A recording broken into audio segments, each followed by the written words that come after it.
I didn't intentionally spurn the forest. Rather, it became another question of Southern belonging I didn't have the patience to unravel. Must have been when the little white kids next door asked if we wanted to play cowboys and Indians, and all I could think of was the split in my conquered DNA that stood on both ends of the chastening rod. Maybe it was when a man held a shotgun to the back of my mentor's head while we were out in the field, asked, "Whose land you think you on, boy?" Neither of ours. We just learned to love it because it was the only thing that granted us some semblance of peace. My mentor says he has encountered poisonous snakes in the Panamanian jungle, and this scared him less than doing research in the deep South.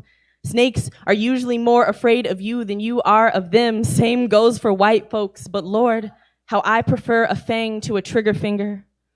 I didn't intentionally spurn the darkness until they tried to claim ownership of that which once sheltered us, when all that was hunt and run drenched all my endings in bloodlust through this violent cat and mouse condition, the inherent trickery of my blood begging me to stay grounded when all I could imagine was flight. The voices in these woodlands are alive and they carry a vengeance. And maybe this is why white people fear the dark and what it holds. We marvel at its ability to hold. Call it semantics, a cultural linguistic loophole, our right to something. Abuela weaves sweet tales of the backwoods that were once hers, long after the plantation manifestation made a mockery of her inheritance.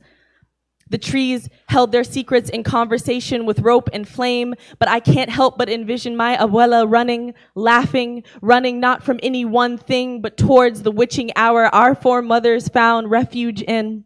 Mississippi is a graveyard of all my kin's wildest ambitions, how we play pretended Americanness until it felt real enough to sink into, until it didn't shield us from the light, until this superfund affliction reminded us of the well-earned savagery in our marrow.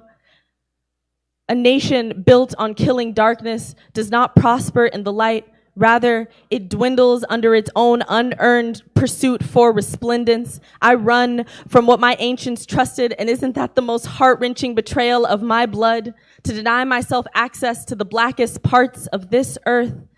My great-great-great-grandmother's phantom footsteps litter this forest floor like dead leaves, dead slaves. And isn't that what this bloodline always returns to?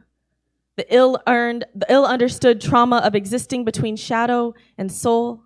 Black people breathe life into the dark and call it home. Black as the earth that birthed the bright cotton, this Mississippi madness, home. This wild, expansive blackness, home.